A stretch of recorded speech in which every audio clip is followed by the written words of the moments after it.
الحمد لله نحمده ونستعينه ونستغفره ونعوذ بالله من شرور أنفسنا ومن سيئات أعمالنا من يهده الله فلا مضل له ومن يضلل فلا هادي له أشهد أن لا إله إلا الله وحده لا شريك له وأشهد أن محمدا عبده ورسوله لا نبي بعده اللهم صل على محمد وعلى آل محمد قال الله تعالى في القرآن الكريم يا أيها الناس اتقوا ربكم الذي خلقكم من نفس واحدة وخلق منها زوجها وبث منهما رجالا كثيرا ونساء واتقوا الله الذي تساءلون به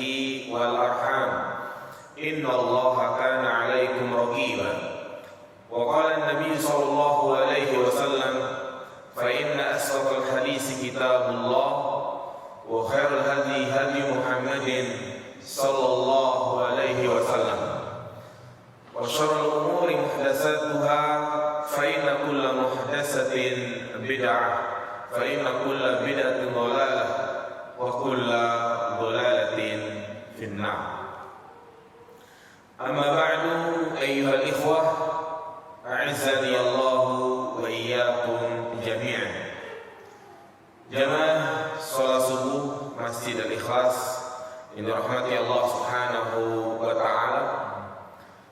Alhamdulillah senantiasa dan tidak henti-hentinya kita memuji dan bersyukur kepada Allah Subhanahu wa taala yang telah memudahkan kita semua untuk melaksanakan apa yang menjadi kewajiban kita, yaitu salat subuh secara berjamaah. Bersyukur kita kepada Allah Subhanahu wa taala sampai detik ini kita bisa leluasa melaksanakan ibadah dengan tenang dan aman. Tentu ini merupakan karunia Allah yang begitu besar yang harus betul-betul kita syukuri dan harus kita jaga. Apa kata Nabi sallallahu alaihi wasallam, "Man asbaha minkum aminan fi sirbih, mu'afan fi jasadih, wa innahu qutu yaumih, fakanna mahizat lahu dunya." Barang siapa yang di pagi hari dalam keadaan aman, aman dalam ibadah, aman dalam beraktivitas, juga diberikan kesehatan dan terpenuhi makanannya pada hari itu, maka seakan-akan terkumpul baginya dunia. Berbeda dengan saudara-saudara kita yang ada di luar sana, di berbagai negara, khususnya di negara-negara Islam, banyak saudara-saudara kita yang mereka dalam keadaan tidak aman. Mereka terzolimi, teraniaya, tertindas. Itulah yang kita saksikan, seperti apa yang terjadi di Palestina, di mana mereka tidak merasakan ketenangan. Di sana sini mereka diselimuti dengan rasa ketakutan, khawatir kena bom dan yang lainnya. Maka kita sebagai seorang muslim jangan lepas untuk selalu mendoakan saudara-saudara kita, karena sebagai bentuk ukhuwah Islamiyah kita, karena muslim itu sendiri seperti bangunan, seperti satu tubuh yang apabila salah satu tubuh dari anggota yang lain merasakan sakit, maka akan merasakan sakit yang lainnya. Maka kita memohon kepada Allah Subhanahu wa taala agar mereka mendapatkan ketenangan, agar Allah Subhanahu wa taala segera mengubah tanah Palestina menjadi tanah yang penuh dengan keamanan dan juga kedamaian. Jamaah dirahmati Allah Subhanahu wa taala, Ramadan baru saja meninggalkan kita. Bulan yang penuh dengan keberkahan, bulan yang penuh dengan kemuliaan, bulan yang kedatangannya selalu dinanti-nantikan oleh kaum muslimin. Penantian yang cukup lama, di mana kita harus menanti sebulan. Seakan-akan baru kemarin kita menyambutnya, seakan-akan baru kemarin kita sholat tarawih, tapi tidak terasa sekarang kita sudah berpisah dengannya. Namun tentunya jamaah sekalian, kepergian bulan suci Ramadan tidak begitu menyedihkan. Kepergian Ramadan tidak begitu menyakitkan. Tetapi yang membuat kita sedih, yang membuat kita sakit adalah ketika Ramadan itu datang kembali, kitanya yang sudah pergi duluan. Karena Ramadan akan terus berulang setiap tahun. Setiap tahun akan tiba bulan suci Ramadan. Namun yang kita khawatirkan, yang kita takutkan, ketika Ramadan itu tiba, imam kita sudah tidak mampu untuk mengerjakan ibadah, atau mungkin kita sudah tidak ada di alam dunia ini. Karena tidak ada jaminan jamaah sekalian, tidak ada jaminan kita bisa mendapatkan Ramadan tahun depan. Kita lihat banyak saudara-saudara kita yang tahun lalu bisa merasakan ibadah puasa, bisa merasakan sholat tarawih, namun ternyata tahun ini dia tidak mendapatkan Ramadan. Demikian pula kita semua yang hadir di sini jamaah sekalian, tidak ada jaminan untuk bisa mendapatkan Ramadan tahun depan. Tapi terus kita berdoa, terus kita berharap dengan doa Allahumma ballighna Ramadan. Ya Allah, sampaikanlah kami di bulan suci Ramadan. Ya, doa-doa seperti ini jangan kita baca hanya di bulan Syaban atau di bulan Rajab saja. Tapi kalau bisa setiap hari, di waktu-waktu yang sangat mustajab, minta kepada Allah Subhanahu wa taala agar kita bisa dipertemukan dengan bulan Ramadan lagi. Karena ia adalah bulan yang sangat istimewa, yang kita tahu sendiri terdapat di dalamnya satu malam yang lebih baik dari 1000 bulan. Maka ini menjadi pelajaran penting bagi kita semua jamaah sekalian, di mana kita harus siap untuk menghadapi yang namanya kematian. Karena kematian itu datang secara tiba-tiba, tidak mengenal usia, tidak mengenal tempat. Apa kata Allah Subhanahu wa taala, "Wa ma tadri nafsun madza taksibu ghadan, wa ma tadri nafsun bi ayyi ardin tamut." Tidak ada seorang pun yang mengetahui apa yang ia lakukan esok hari, dan tidak ada seorang pun yang mengetahui di bumi mana ia akan meninggal dunia. Nah, yang dirahmati Allah Subhanahu wa taala, berpisahnya kita dengan bulan suci Ramadan ada beberapa pertanyaan. Yang dalam pertanyaan ini harus menjadi bahan introspeksi. Pertanyaan ini adalah menjadi bahan renungan bagi kita semua. Minimalnya ada 4 atau ada 3 pertanyaan. Pertanyaan yang pertama, apakah Ramadan yang baru saja kita lalui membuat kita menjadi pribadi yang bertakwa atau tidak? Ini pertanyaan yang sangat penting ya mas sekalian. Apakah ibadah-ibadah yang sudah kita lewatkan di bulan suci Ramadan membuat kita menjadi pribadi yang bertakwa atau tidak? Membuat kita takut kepada Allah Subhanahu wa taala atau tidak? Karena ketahuilah jemaah dirahmati Allah Subhanahu wa taala, tidaklah Allah Subhanahu wa taala mensyariatkan suatu ibadah kepada kita semua melainkan bertujuan agar kita menjadi pribadi yang bertakwa, pribadi yang selalu takut kepada Allah Subhanahu wa taala dimanapun kita berada, bagaimanapun kondisi kita, baik dalam kesendirian maupun dalam keramaian. Karena ingat ya mas sekalian, parameter benarnya iman kita yaitu di mana kita dalam kondisi sendirian. dalam kondisi di mana tidak ada banyak orang. Kalau ketika kita berada di tengah-tengah masyarakat, di tengah-tengah keramaian, karena kita berusaha untuk menampakkan kesolehan, rajin ibadah, sholat sunnah, sedekah. Tapi bagaimana kondisi kita tatkala kita sendirian? Apakah kita tetap dalam keadaan takut kepada Allah atau tidak? Kalau kita hanya rajin ibadah di tengah-tengah keramaian, namun dia tidak beribadah di saat dia sendirian, maka ini keimanannya perlu dipertanyakan.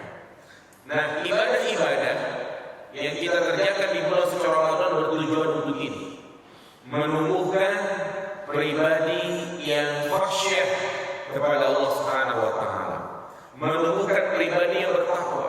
Lihatlah tujuan Allah Subhanahu wa taala mensyariatkan puasa kepada kita.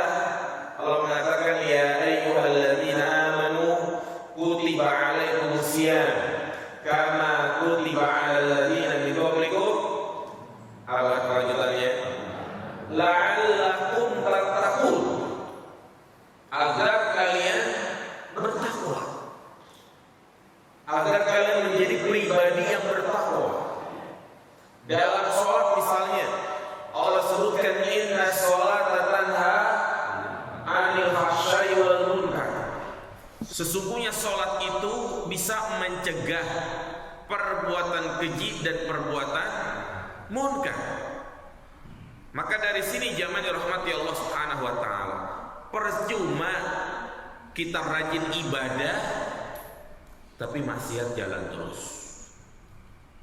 Percuma kita rajin ke masjid tapi hati ini tidak terlepas dari yang namanya penyakit hati.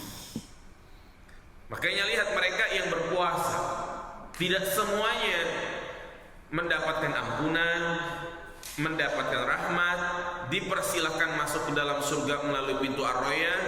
Tidak semuanya mendapatkan itu.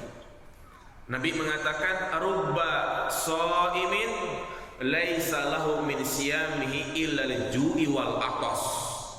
Betapa banyak mereka yang berpuasa tapi dia tidak mendapatkan apa-apa. Yang dia dapatkan itu hanya lapar dan haus saja. Ingat, Nabi mengatakan rubba shaimin, betapa banyak. Berarti orang yang berpuasa hanya sah tapi tidak diterima oleh Allah Subhanahu wa taala, itu tidak sedikit jamaah sekalian, banyak. Makanya Allah enggak butuh dengan mereka yang berpuasa tapi maksiat jalan terus. Apa kata Nabi sallallahu alaihi wasallam? Man lam yada' qaula zuri wal amala bih falaisa lillahi hajatun ay yada'a ta'amahu wa syarabahu. Barang siapa yang dia berpuasa tapi dia tidak meninggalkan perkataan dusta, perbuatan keji, maka Allah tidak butuh dengan puasanya. Ini yang terkadang terlupakan bagi kita semua jamaah sekalian. Terkadang kita itu hanya fokus memperbanyak ibadah, memperbanyak sedekah, membangun masjid. Ini amalan yang sifatnya bagus jamaah sekalian.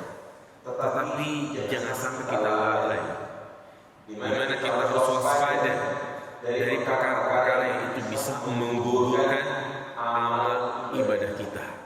Sebagaimana pembahasan yang telah saya sampaikan pada kajian etika, yaitu ada dosa-dosa yang itu bisa menggugurkan amal ibadah kita. Di antaranya dalam berbuat syirik, kemudian riya, mendatangi dukun, paranormal, menzalimi orang lain, merusak kehormatan orang lain, mengambil harta orang lain. Maka walaupun dia rajin sholat, rajin ke masjid, itu semuanya sia-sia. Ya, karena Allah tidak menginginkan itu. Yang Allah inginkan ibadah yang lahir darinya ketakwaan. Makanya Ramadan yang baru saja kita lalui, Ramadan yang baru saja berpisah dengan kita, ini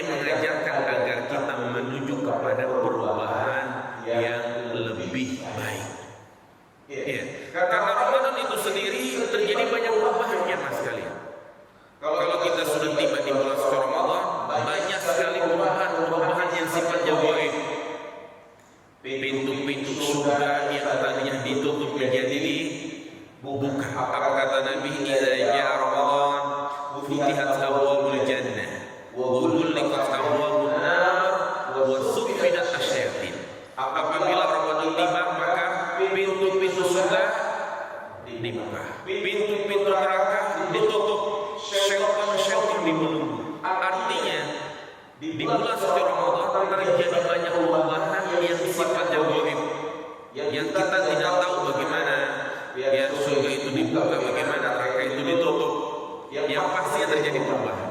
Maka dari sini kita sebagai seorang hamba yang beriman harus betul-betul menuju kepada perubahan yang lebih baik. Dengan berlalunya Ramadan, seharusnya keimanan kita itu semakin meningkat, kualitas takwa kita semakin meninggi. Itu yang diharapkan. Mereka itulah lulusan bulan Ramadan. Ya. Jadi pantas kalau Nabi mengatakan apa?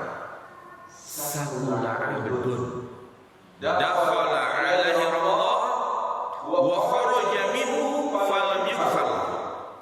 Celakalah sungguh celaka bagi seseorang yang dia mendapati bulan suci Ramadan, kemudian keluar darinya, ternyata dosa-dosanya itu tidak diampuni. Ya, Nabi sudah mengabarkan seperti ini. Kok bisa? Mereka itulah yang pertama di bulan suci Ramadan tidak memaksimalkan ibadah. Yang kedua, semangatnya kendor.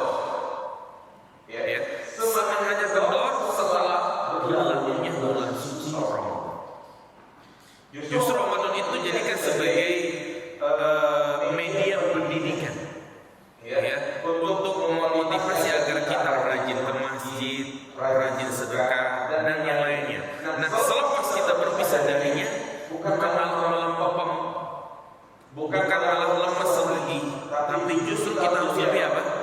Lebih semangat jemaah sekalian. Karena ingat, perintah semangat ibadah bukan hanya pada waktu-waktu tertentu saja, tapi perintah semangat ibadah sampai kapan?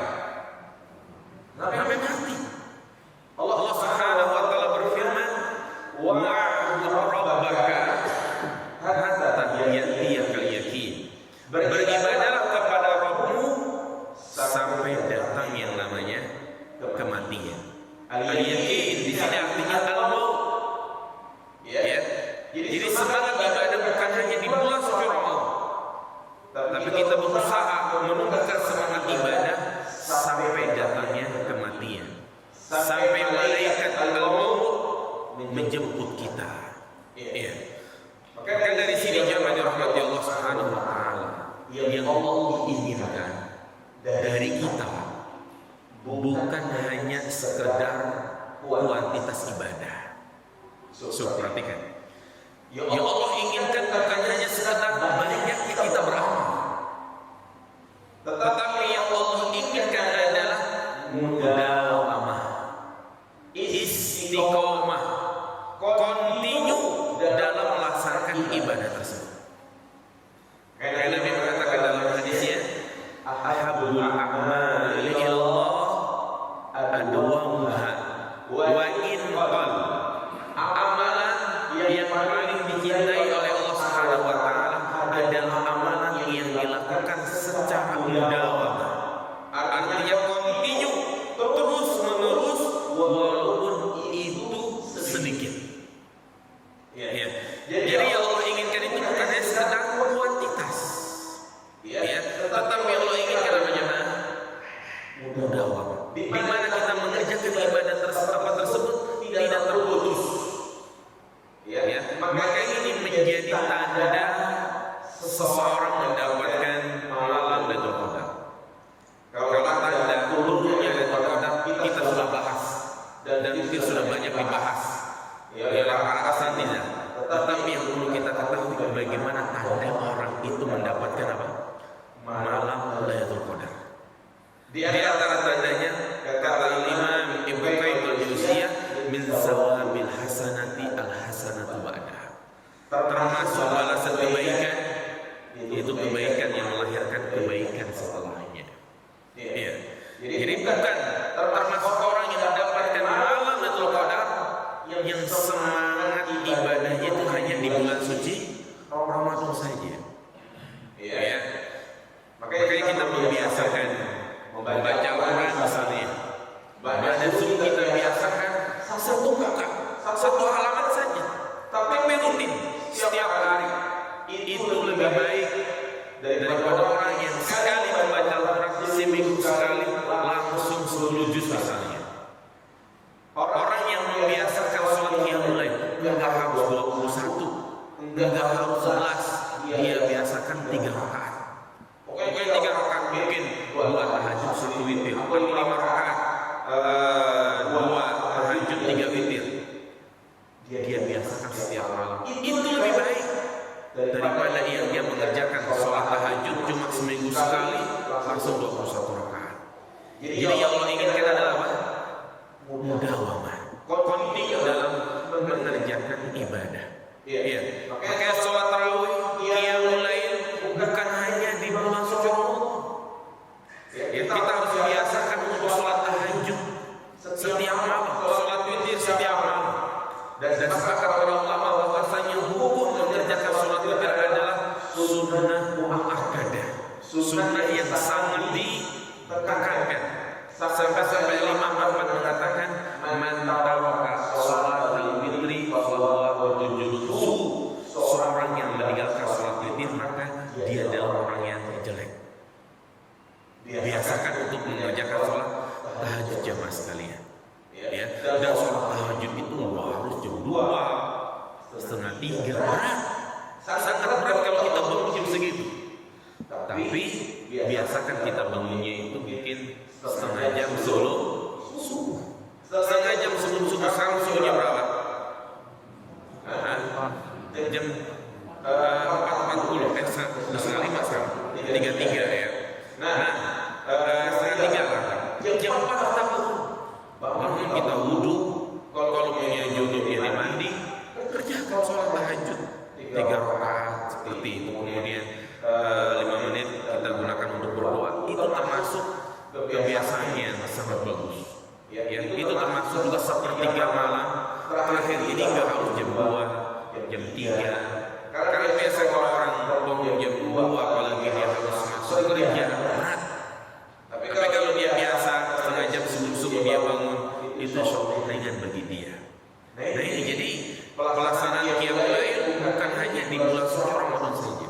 Demikian pula berpuasa bukan hanya di bulan suci Ramadan saja, tetapi juga di bulan-bulan yang lainnya. Bahkan di bulan Syawal ini kita disunahkan untuk menyempurnakan puasa kita. Berapa hari? 6 hari. Udah pada puasa belum? Alhamdulillah sudah ya. Kalau belum, segerakan. Wanita yang punya kodok, segerakan kodoknya, baru dia kerjakan puasa Syawal. Karena kodoknya adalah wajib, sedangkan puasa Syawal adalah sunnah. Apa kata Nabi SAW? Man shoma Ramadana thumma atba'ahu sittan min Syawal kana kasiyamid dahr. Jadi barang siapa yang berpuasa di bulan suci Ramadan kemudian dia iringi dengan berpuasa 6 hari di bulan Syawal, maka baginya pahala puasa setahun. Dan gak harus 6 hari ini berurutan, karena mungkin berat. Karena Sabtu Minggu kondangan lah, atau mungkin ada acara keluarga, maka boleh kita selang-seling. Mungkin kita ambil setiap hari Senin, Kamis, boleh. Yang penting pelaksanaan puasanya di bulan Syawal, bukan di bulan Dzulqa'dah. Nah, makanya dalam ibadah sholat contohnya jamaah sekalian, sholat yang Allah wajibkan setiap hari berjumlah berapa rakaat? 17 rakaat. Apa kalau Allah wajibkan kepada kita untuk mengerjakan 17 rakaat ini sekaligus? Tidak. Ya. Tetapi Allah jadikan di waktu yang berbeda-beda dengan jumlah rakaat yang berbeda-beda, dibagi-bagi. Zuhur 4 rakaat, asar 4 rakaat, maghrib 3 rakaat, isya 4 rakaat, subuh 2 rakaat, di waktu yang terpisah-pisah. Apa tujuannya jamaah sekalian? Tujuannya ada 2. Yang pertama, agar tidak terjadi kejenuhan. Ya, Bayangkan kalau kita diwajibkan untuk mengerjakan sholat 17 rakaat langsung di satu waktu, misalnya jam 12 malam misalnya, berat gak jamaah sekalian? Berat. Jangankan 17 rakaat, yang 11 rakaat saja, yang itu hanya setahun sekali, apakah banyak yang sampai full tarawih begitu sampai selesai? Tidak. Kadang di tanggal 15, tanggal 10 terjadi kemajuan di masjid, sok-soknya pada maju. Ya, itu yang 11 rakaat, yang setahun sekali. Nah ini bayangkan kalau 17 rakaat Allah wajibkan setiap hari, maka manusiawi tabiatnya itu adalah al-malal, jenuh. Ya, akan mengalami istilahnya kebetean, jenuh dia. Nah makanya Allah jadikan dengan waktu yang terpisah-pisah. Kemudian hikmah yang kedua, kenapa Allah jadikan sholat itu di waktu yang terpisah-pisah? Agar kita itu terus mengingat Allah Subhanahu wa Ta'ala, agar 24 jam itu jangan sampai kita gak ingat Allah.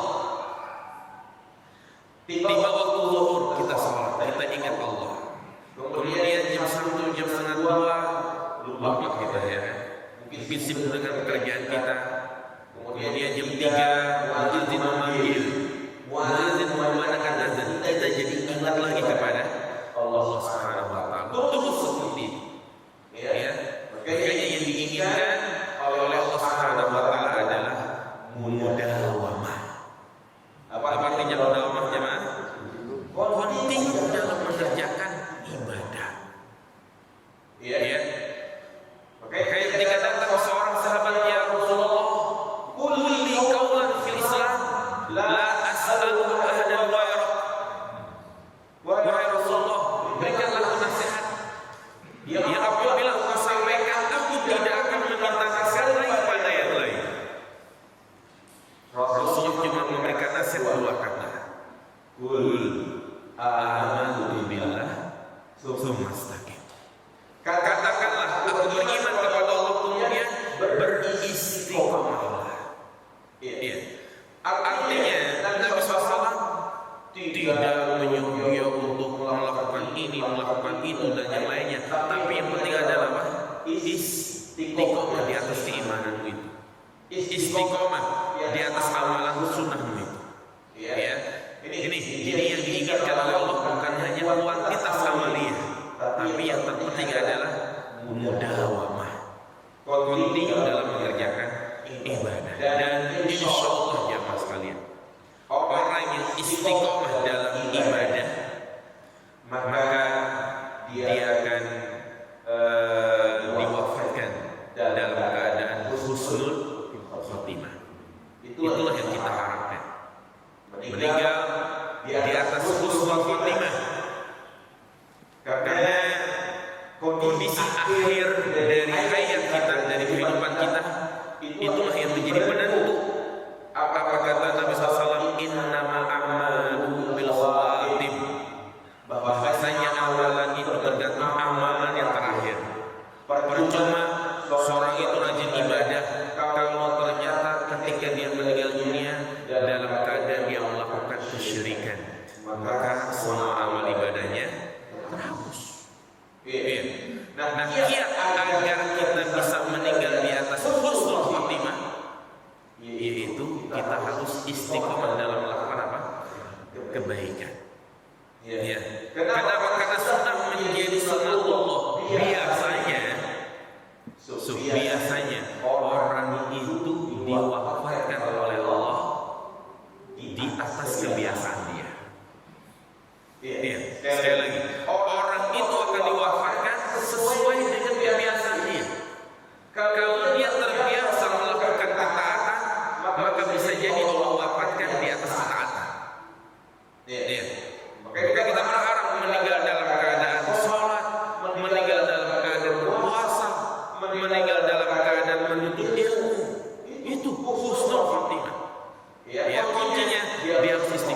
banyak dikisahkan di dalam kitab-kitab para ulama, di antaranya dalam kitab Syiar Alamin Nubala, ya, di mana banyak orang yang ketika ditalkin susahnya minta ampun untuk mengucapkan kalimat apa? La ilaha illallah.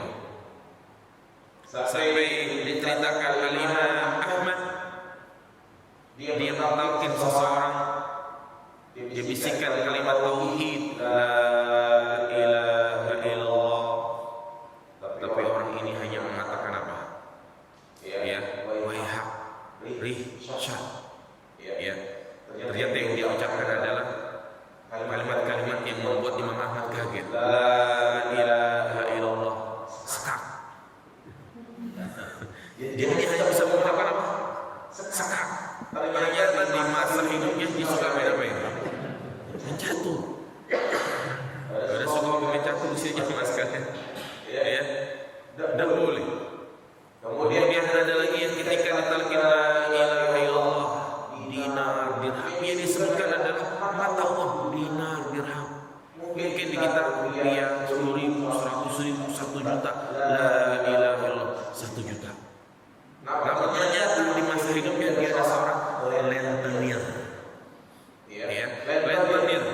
Orang kalau punya bisnis rentenir, di otaknya cuma apa jemaah? Utang, duit.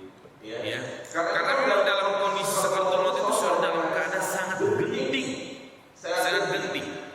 Makanya belum ditalkin, belum dituntun. Ya, di antara orang yang kesulitan mengucapkan kalimat tauhid ini, orang yang berbuat apa? Maksiat. Ya, jadi ini keutamaan orang yang istiqomah dalam ibadah Allah wafatkan dia dalam keadaan kebaikan. Dan ketika dia meninggal, malaikat akan turun kepadanya. Saya mengatakan, innal ladzina qalu rabbuna Allah tsumma istaqamu tatanazzalu 'alaihim al-malaikah alla takhafu wa la tahzanu wa abshiru bil jannati allati kuntum tu'adun. Sesungguhnya orang-orang yang mengatakan Rabb kami adalah Allah, kemudian dia istiqomah, maka malaikat akan turun menemui dia, mengatakan kepadanya, jangan engkau takut, jangan engkau bersedih, sesungguhnya Allah memberikan kabar gembira kepadamu bahwa surga yang disediakan untukmu. Subhanallah. Jadi ini poin yang pertama jemaah sekalian. Ya, pertanyaan yang pertama, apakah Ramadan menjadikan kita, ya, membuat kita menjadi pribadi yang bertakwa atau tidak? Ya. Dan juga apakah Ramadan membuat kita istiqomah untuk ibadah atau tidak? Kemudian pertanyaan yang kedua yang harus kita jadikan sebagai bahan renungan adalah, apakah Ramadan yang baru saja kita lalui membuat kita menjadi pribadi yang dermawan? Iya. Apakah kita memiliki sifat suka berderma atau tidak?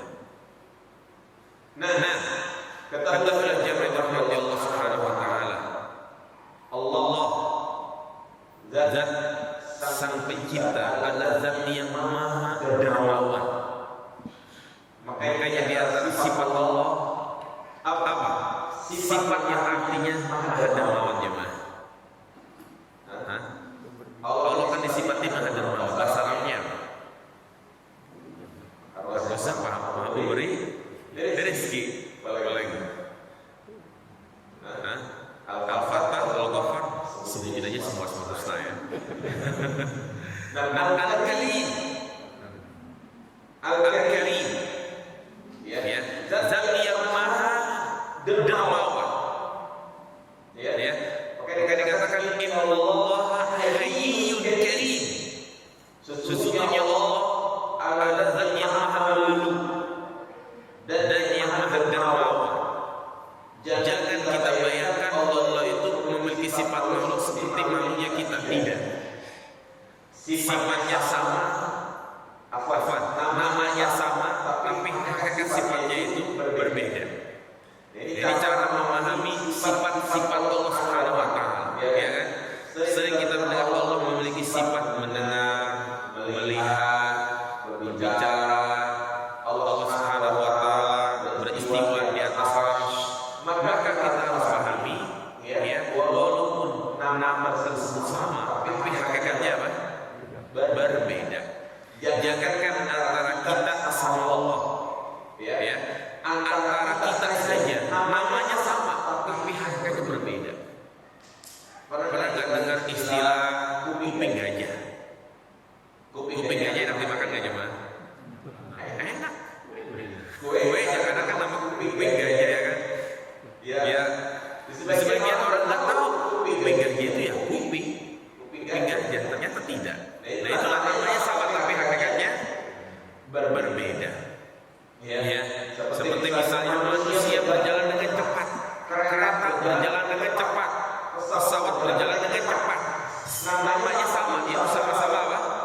ketika memberi kepada makhluknya tanpa imbalan, tanpa pamrih, tanpa jenuh, tanpa capek, tanpa bosan. Beda sama manusia. Nah, manusia memiliki sifat dermawan. Tapi apakah kondisinya dermawan terus? Terkadang dia mendapati suatu kebosanan. Ya, ada orang setiap hari datang minta-minta. Satu kali, dua kali mungkin dia beri. Tapi kalau terus sebulan datang minta-minta terus, bosan gak kita kasih aja mas kalian? Bosan. Apalagi kalau ternyata di jalan kita ketemu dia punya mobil. Ya kan? Nah ini manusia beda dengan Allah Subhanahu wa Ta'ala. Dan Allah Maha Al-Karim, Maha Dermawan lagi di bulan suci Ramadan. Ya.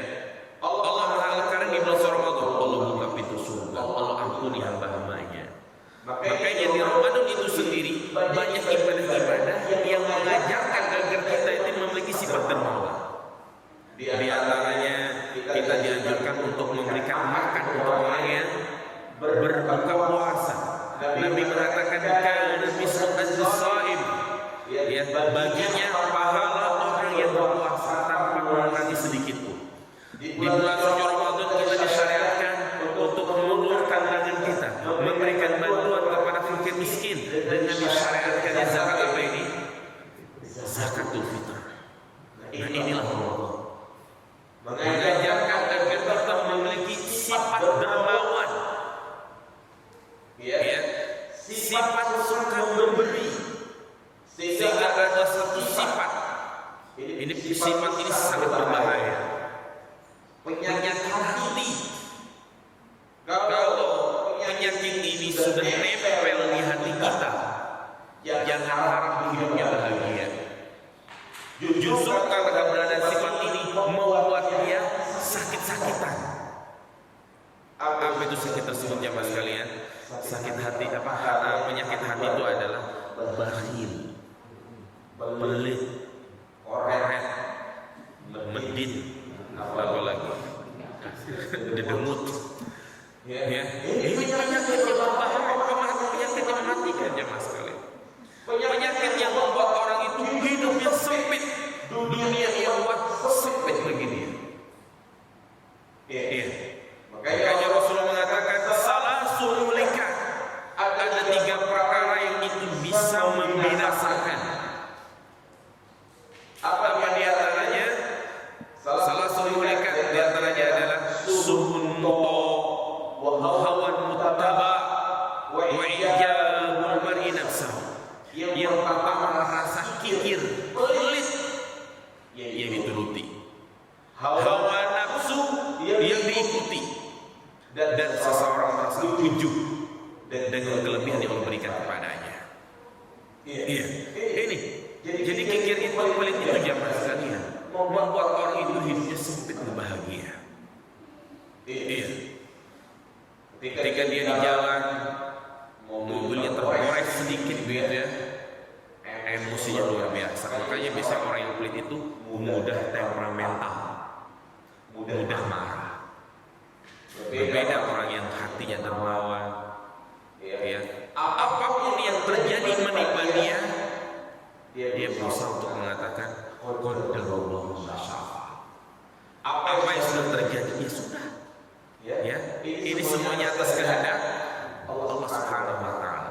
Dia berusaha untuk memperbaiki ke depannya, bukan menyesali, menyalahi apa yang sudah terjadi. Itu orang yang dermawan seperti itu. Ya, orang yang pelit beda. Dia akan selalu menyesali apa yang terjadi pada dirinya. Ya, selalu merasa kurang, selalu merasa apa namanya sengsara pada apa yang dia sudah miliki luar biasa jamaah sekalian. Ya, ini makanya bakhil pelit adalah penyakit yang bisa membinasakan. Beruntunglah mereka yang hatinya terhindar dari yang namanya penyakit pelit. Apa kata Allah Subhanahu wa Ta'ala? Wa may yuqassuha nafsihi fa ulaika humul muflihun. Dalam surat Al-Hasyr. Wa may yuqassuha nafsihi fa ulaika humul yang hatinya itu bersih dari penyakit bahil kulit, maka mereka adalah orang-orang yang beruntung dia, ya, karena yang menjadi kepuasan di dalam dirinya bukan mengumpulkan harta, bukan memperbanyak harta, bukan pamerin harta, tetapi menjadi kepuasan adalah ketika dia bisa memberikan manfaat kepada orang lain. Subhanallah. Ini prinsip hidup jamaah sekalian. Prinsip kita dalam beragama. Jadikan kepuasan itu kebanggaan, kebahagiaan ketika kita bisa apa jemaah? Memberi itu. Jadi jangan jadikan kepuasan itu ketika kita punya ini, punya itu semuanya tidak ada kesudahannya. Nabi SAW mengatakan khairun nas apa? Khairun nas anfa'uhum linnas. Sebaik-baik manusia adalah di mana dia bermanfaat, memberikan manfaat kepada orang lain. Apapun yang dia punya, ya, dia berikan manfaat kepada orang lain. Membantu saudaranya dalam urusan dunia misalnya, dia misalnya mampu untuk mengurus surat-surat tanah, dia bantu saudaranya. Jangan dia persulit, bahkan jangan sampai dia menzolim saudaranya. Ya, makanya ketika kita tidak bisa memberikan manfaat kepada orang lain, jangan kita menzolimi saudara kita. Ya, ini jadikan kepuasan hidup seperti itu jemaah. Jadi ketika kita harta kita banyak kemudian kita bisa memberi, kita puas. Tapi mereka yang menjadikan target duniawi sebagai tujuan hidupnya, memperkaya, maka hidupnya tidak akan bahagia. Hidupnya akan tidak pernah merasa puas, karena ini sudah menjadi sunatullah. Nabi menyebutkan apabila seseorang diberikan satu lembah isinya emas, pasti dia pegang yang keberapa jemaah? Yang kedua, diberikan 2 lembah isinya emas semua, pasti dia pegang yang keberapa? Yang ketiga. Ya, begitu juga kita jemaah sekalian. Kalau kita sudah punya toko nih, maju, lancar usaha kita, pasti ada keinginan pengen buka lagi atau tidak? Pengen buka cabang. Udah punya kontrakan 10 pintu, pengen nambah berapa pintu? 20 pintu. Udah punya 20 pintu, pengen punya berapa pintu? Pengen punya apartemen. Ya kan? Udah punya mobil bagus. Kebutuhan keluarga terpenuhi. Misalnya punya mobil Avanza gitu ya. Tetangga baru beli mobil Pajero. Pengen ganti lagi. Ya. Seperti itulah jamaah sekalian. Ya. Makanya Rasul mengajarkan prinsip hidup itu membelanjakan harta bukan apa yang menjadi keinginan kita, tapi belanjakanlah harta apa yang menjadi kebutuhan. Ya, karena pada hakikatnya harta yang kita punya itu adalah harta yang kita pakai, bukan harta yang kita miliki. Beda ini. Ya, harta yang kita pakai itu harta kita, baju, rumah, ya, mobil yang kita pakai setiap hari, itulah harta kita. Namun kalau kita punya aset di sana sini, punya tanah luas segala macam, itu pada hakikatnya bukan harta kita. Ya, karena kalau kita mati, apakah semua itu ke bawahnya mas kalian? Ada nggak orang mati bawa emas, bawa ini, bawa barang-barang apa yang menjadi hobinya? Misalnya dia hobi atau heli, apakah dimasukkan kuburannya? Tidak, justru itu akan menjadi hisab buat dia. Ya, jadi inilah jamaah sekalian. Makanya Rasulullah SAW mengingatkan dunia itu lebih buruk dari bangkai kambing. Ya, dan Al-Imam Ibnu Qayyim mengatakan orang yang mengejar dunia seperti dia mengejar bayangannya sendiri. Kita berdiri di siang hari, ada bayangan kita mau kejar tuh bayangan kita, bisa nggak? Kita mau pulang bisa nggak jamaah sekalian? Nggak bisa. Itulah dunia. Seorang tidak akan merasa puas. Iya. Makanya Allah Subhanahu Wa Taala ingatkan kita dengan harta harta yang kita miliki. Apa kata Allah Subhanahu wa taala? Wabtaghi fima ataqallah darul akhirah. Jadikanlah apa yang Allah berikan kepada berupa nikmat dunia untuk mencari kehidupan akhirat. Ini prinsip seorang muslim. Dia jadikan hartanya itu untuk meraih keridhaan Allah Subhanahu wa taala. Tapi jangan pula kita punya harta, punya aset kita jualin semua buat bangun masjid begitu ya. Tidak, tentu kita punya anak, ya, punya istri, punya ahli waris. Artinya ya jadikan itu semua sebagai wasilah untuk meraih keridhaan Allah Subhanahu wa taala. Inilah Ramadan mengajarkan kepada kita untuk menjadi muslim yang apa? Dermawan. Ya, dermawan. Nah, kemudian yang terakhir, sampai jam berapa ini? Jam 9. Sampai suruh ya, biar habis suruh kita langsung kerjakan sholat suruh agar mendapatkan pahala seperti melaksanakan ibadah umroh. Ya. Yang ketiga, di antara pertanyaan yang hendaklah kita jadikan sebagai bahan renungan, apakah Ramadan yang baru saja terlewatkan telah menjadikan kita menjadi pribadi yang sabar atau tidak? Apakah Ramadan membuat kita menjadi pribadi yang sabar atau tidak? Iya. Kenapa jemaah sekalian? Karena Ramadan mengajarkan kita agar kita ini bersabar.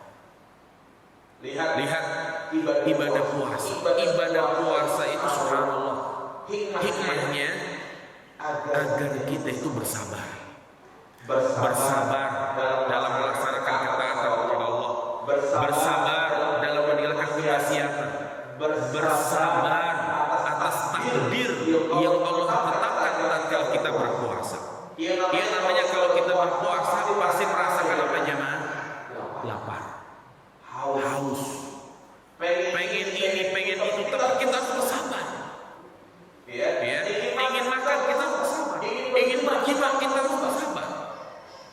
Nah, demikian pula setelah berlalunya Ramadan, tentu kita hidup di dunia ini tidak terlepas dari yang namanya ujian hidup. Apalagi kita yang menyatakan diri sebagai seorang muslim, udah pasti diuji jamaah sekalian. Tidak ada manusia yang hidup di muka bumi ini yang tidak diuji. Ada enggak manusia yang hidup di muka bumi ini yang tidak diuji jamaah sekalian? Tidak ada. Allah tegaskan dalam surat Al-Ankabut, Alif Lam Mim, ahasiban nasu ayyaqulu ayyutraku ayyaqulu amanna wa hum la yuftanun. Alif Lam Mim, apakah manusia mengira mereka yang menyatakan diri kami beriman mereka dibiarkan begitu saja, tidak diuji? Pasti diuji jamaah sekalian. Ya. Dan Allah menguji hambanya sesuai dengan kadar keimanannya dan dari arah yang berbeda-beda. Dari arah yang berbeda-beda. Ya. Makanya di dunia ini nggak ada orang hidup sempurna. Kadang kita dapati ada suami istri, suaminya masya Allah soleh, baik, bertanggung jawab, ganteng lagi, ternyata istrinya selingkuh. Ada nggak seperti ini jemaah? Ada ujian. Sebaliknya istrinya soleh, rajin, menunaikan hak-hak suaminya, taat, diam diri di rumah, bahkan dia nggak sibuk dengan medsos, dia fokus mengurusi keluarganya, dia fokus mengurusi suaminya. Ternyata suaminya temperamental, ternyata suaminya selingkuh, ternyata suaminya ya nggak taat ibadah. Ada nggak seperti ini jamaah sekalian? Ada orang yang masya Allah harta kekayaannya melimpah, aset-asetnya di mana-mana. Apa yang dia inginkan dia bisa membeli, punya ekonomi yang luar biasa. Tapi ternyata Allah tidak kunjung memberikan karunia anak kepadanya. Ujian bukan jamaah sekalian? Ujian. Ada untuk anaknya banyak, satu musim 12, 10, tapi ternyata ekonominya pas-pasan. Ya. Ada juga anaknya banyak, tapi ternyata harus sering berurusan dengan polisi. Itu ujian hidup. Ya. Jadi nggak ada yang lepas orang itu yang tidak dipuji. Orang ingin mendapatkan rumah yang nyaman. Ya. Kadang macam-macam. Kadang dia udah tinggal di perumahan yang adem, yang nyaman, tapi ternyata tetangganya yang jelek akhlaknya. Ya kan? Ada orang yang tinggal di suatu perumahan yang enak, masjid dekat begitu ya, tapi ternyata dia tidak disenangi oleh banyak orang. Nah inilah jamaah sekalian, kita harus paham dan kita harus siap menghadapi ujian-ujian seperti itu, terutama dalam kondisi seperti ini. Terutama dalam kondisi di mana wabah pandemi belum juga berakhir, ada yang kehilangan pekerjaannya, ada yang usahanya pailit. Jangan sampai dia suuzon kepada Allah.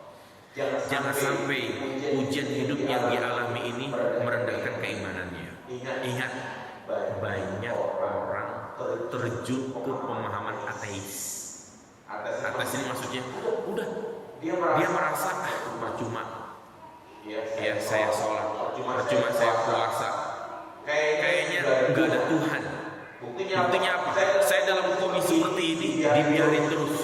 Banyak orang kayak begitu. Banyak orang yang jadikan ibadah itu untuk mendapatkan materi. Cuma saya sholat, tapi nggak bikin kaya. Percuma saya sholat, tapi ekonomi saya pas-pasan. Ini karena dia suuzon kepada siapa? Allah Subhanahu Wa Taala. Seorang mukmin dia harus siap.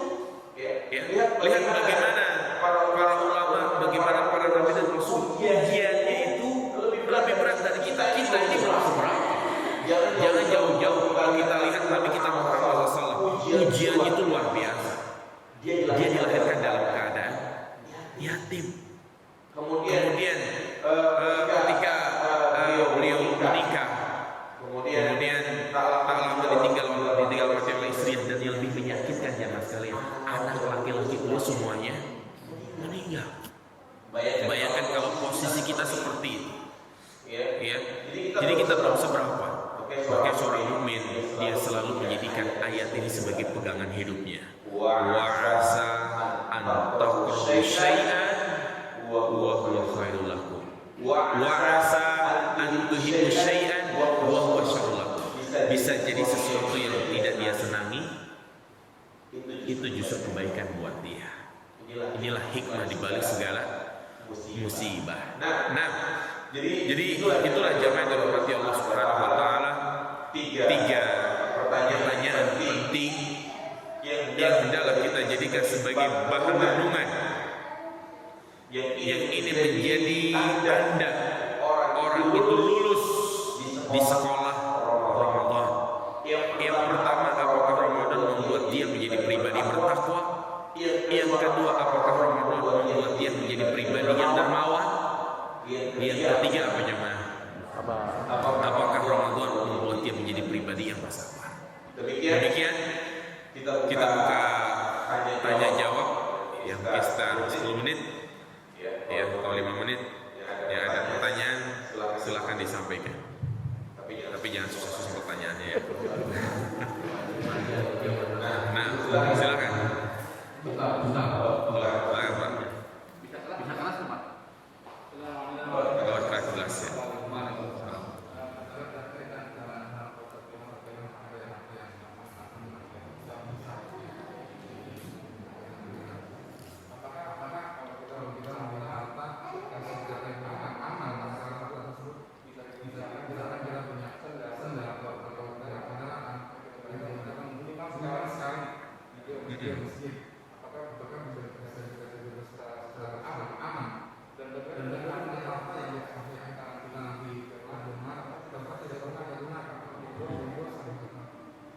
Iya. Maka ketahuilah jemaah yang dirahmati Allah Subhanahu Wa Taala, harta yang kita miliki itu di sana ada hak-hak orang lain. Iya. Jadi hak itu harus ditunaikan dengan membayar zakat. Jadi jangan sampai kita memiliki harta lebih dari nisab, punya tabungan juta tapi dia tidak membayarkan zakatnya, maka itu akan menjadi kurang buat dia. Nah, yang kedua adalah di dalam Islam kita dilarang melakukan tindakan tabdzir. Maka Allah katakan innal mubazzirina kanu ikhwana syayatin. Sesungguhnya orang-orang yang melakukan tindakan mubazir itu adalah saudara-saudaranya apa? Syaitan. Iya. Tabdzir artinya dia membelanjakan harta bukan pada tempatnya, atau juga dia memiliki sesuatu tapi pada asalnya tidak bermanfaat bagi dia. Maka itu yang akan menjadi bahan hisab buat dia. Makanya Rasulullah mengingatkan la tazulu qadama ibni adam yaumil qiyamah hatta yus'ala an arba'. Tidak akan bergeser kedua kaki anak Adam nanti pada hari kiamat, ya, kecuali dia akan ditanya 4 hal. Apa 4 hal yang akan ditanya? Wa an malihi min aina iktasaba wa fima unfiq. Tentang hartanya, dari mana ia dapatkan dan kemana dia salurkan. Nah, demikian pula barang-barang yang kita miliki, yang itu artinya ternyata di rumah tidak terpakai, khawatir terpasti tindakan apa? Baju dikit-dikit beli, yang lama disimpan sampai numpuk di lemari, maka itu akan termasuk tindakan apa ini? Tabdzir. Alangkah baiknya kalau misalnya dia udah bosan nih baju gitu kan, kemudian dia mau beli lagi dan itu nggak terpakai, lebih baik dia apain? Dihadiahkan, dia sedekahkan kepada orang-orang yang membutuhkan. Ya, jadi yaitu dikhawatirkan itu termasuk bentuk tabdzir. Itu akan menjadi bahan hisab. Karena 2 poin tadi akan ditanya, dari mana engkau dapatkan dan kemana engkau salurkan. Namun bukan berarti kita itu hidup kaku ya, maksudnya. Terus gimana kalau saya hobinya bisa miara burung ya kan? Atau mungkin hobinya punya kendaraan-kendaraan, silahkan. Tapi pada intinya kita harus kembali kepada konsep di mana itu harus memberikan faedah manfaat. Ya, jangan sampai harta kita, barang kita itu diam, tidak ada yang manfaatnya. Kita khawatir akan menjadi bahan apa? Bahan hisab. Jelas Pak? Nah, iya. Waalaikumsalam.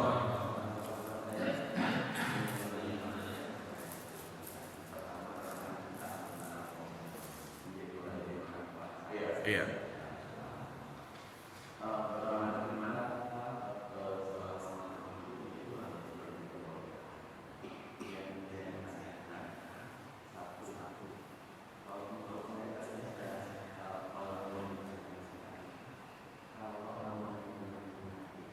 Nah,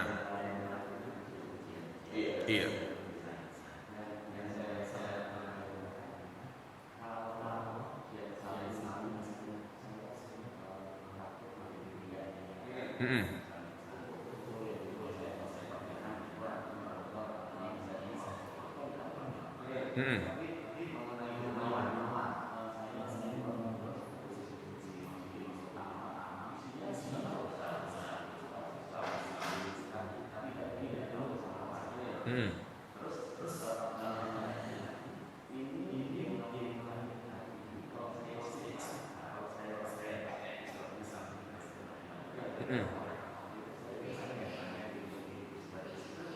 Iya.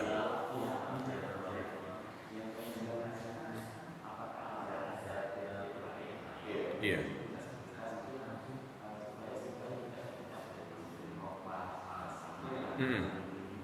Iya, iya.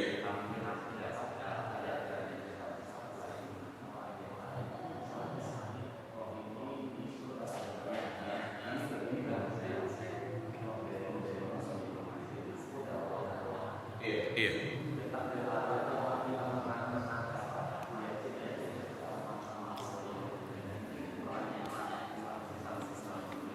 Nah, yang pertama berkaitan masalah ria ya.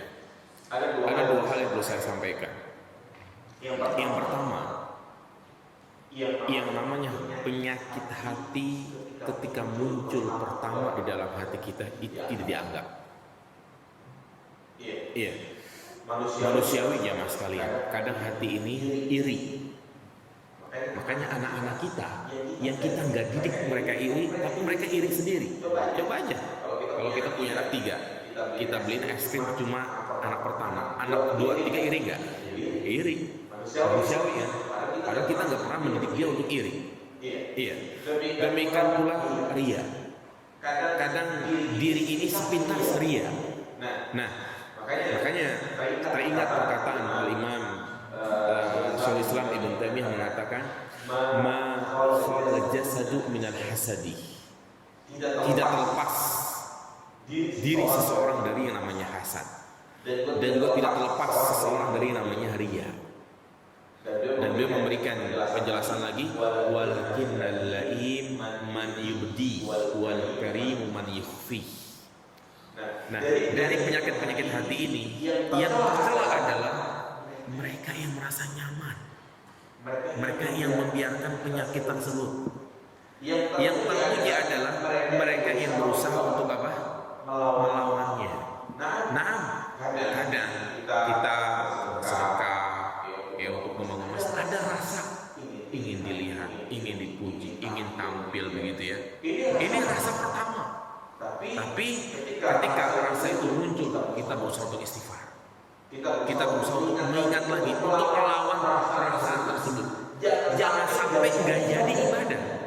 Justru ketika dia nggak jadi ibadah, itulah disebut namanya apa? Ria. Contoh misalnya, dia pengen menyumbangkan hartanya untuk membangun masjid. Dalam hati, waduh, toh saya dibilang dermawan lagi, nanti saya dibilang begini lagi. Akhirnya nggak jadi apa? Nggak jadi sedekah. Justru itu namanya apa? Ria. Mau berangkat ke masjid udah pakai peci, pakai sarung, ternyata melihat di pos ronda ada yang nongkrong. Wah, dokter kalau saya ke masjid dibilang alim lagi. Ah, di rumah aja lah. Itu namanya apa? Ria. Nah, jadi ini perasaan-perasaan yang muncul pertama kali itu tidak dianggap. Jadi kita berusaha untuk apa jemaah? Menyingkirkannya, kembali kepada tujuan yang kita diciptakan oleh Allah Subhanahu wa taala semata-mata untuk beribadah kepadanya. Yang kedua kita juga harus menghindari wasilah-wasilah yang itu bisa menjurus kepada riya. Iya. Tadi kan kita berusaha untuk menghindari. Tapi yang kedua kita berusaha jangan sampai kita terjerumus ke dalamnya. Apa di antara kiatnya? Berusaha untuk menyembunyikan amalan. Nabi mengatakan, "Man istata'a minkum an takuna khabi'atan fi amali falyaf'al." Barang siapa di antara kalian yang mampu untuk menyembunyikan amalnya, maka lakukan. Maka sebaik-baik amalan adalah amalan yang diapain? Disembunyikan. Itu ibadah yang paling baik. Mereka yang mendapatkan naungan nanti di padang mahsyar bukan hanya mereka yang sedekah, bukan hanya mereka yang bangun malam, tapi mereka yang sedekah dia sembunyiin. Mereka yang bangun malam orang-orang gak pada tahu. Apa kata Nabi SAW?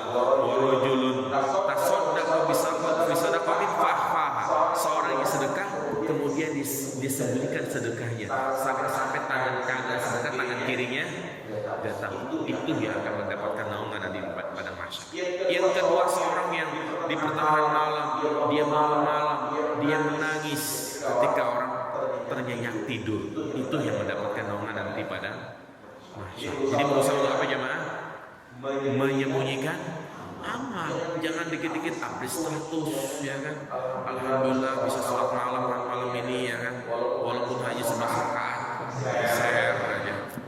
Alhamdulillah ya bisa baca Al-Quran 1 juz. Nah ini penyakit yang bisa menggugurkan amal ibadah kita. Jadi berusaha untuk apa jemaah? Menyembunyikan amal. Itu yang pertama ya Pak ya. Yang kedua, banyak orang yang mengatakan ketika dia melakukan kemaksiatan, berzina, ini mah sudah takdir. Kalau takdir kan saya seperti ini, ya kan? Mereka yang mengidap penyakit LGBT selalu mendengung-dengungkan apa? takdir saya begini, saya itu cintanya bukan sama perempuan, tapi saya lebih cinta sama laki-laki. Fitrah saya begini, jadi dia udah takdir. Salah. Sekarang misalnya kalau ada orang begitu, dia mencuri nih, udah takdir saya mencuri, udah ambil pedang, potong tangannya. Kita bilang udah apa ini? Takdir. Ya, jadi orang yang menyadarkan takdir ini termasuk dalam kelompok namanya kelompok Qadariyah, ya, atau kelompok Murji'ah, yaitu di mana dia dikit-dikit udah takdir. Tidak, Allah memberikan keleluasan bagi kita untuk berikhtiar, usaha. Ya, orang kalau pengen kenyang dia harus makan. Orang kalau pengen punya anak dia harus menikah. Demikian pula orang kalau pengen masuk surga dia harus tinggalkan maksiat. Jadi ada ikhtiar jamaah sekalian. Gak bisa kita dikit-dikit santaran takdir gitu kan. Nah kecuali kalau kita sudah berusaha, kayak tadi misalnya ternyata Allah memberikan tidak sesuai dengan keinginan, ya sudah. Qadarullah ma syaa fa'al. Jelas Pak? Ada dua Pak. Ya, silakan Ibu.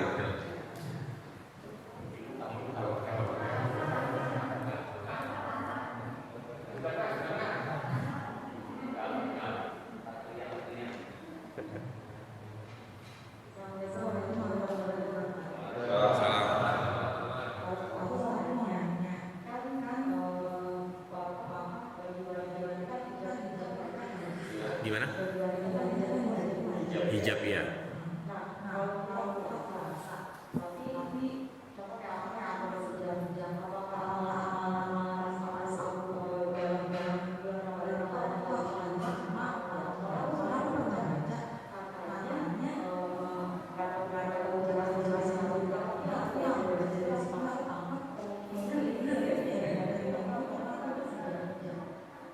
Iya. Kalau begitu, kenapa nggak pakai hijab?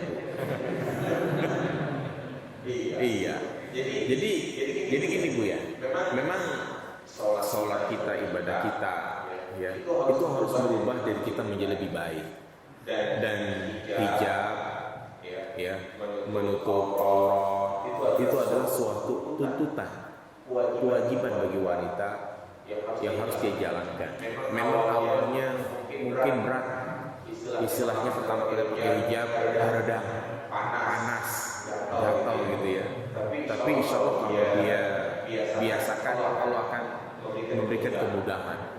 Makanya pada prinsipnya mulai memaksakan diri, berusaha sampai tiba saatnya di mana kita merasa nikmat untuk mengerjakan ibadah tersebut. Mungkin nanti ada orang bilang itu ben pakai jilbab, udah alim nih ya. Wanita solehah datang nih, misalnya ada omong-omong seperti itu, biarkan. Yang penting dia berusaha untuk pakai hijab. Kenapa jamaah sekalian? Karena Rasulullah kan sudah menyampaikan bahwasanya penduduk neraka yang terbanyak siapa? Wanita. Ternyata dua sebabnya nih. Sebab yang pertama adalah yakfurnal ashir, mengingkari kebaikan suaminya. Ya, suaminya sudah berbuat baik sepanjang masa, giliran nggak dibeli baju, kamu pelit banget sama saya, ya kan? Kamu nggak pernah berbuat baik sama saya. Ini disebut namanya kufrul ashir. Dan yang kedua, apa kata Nabi SAW?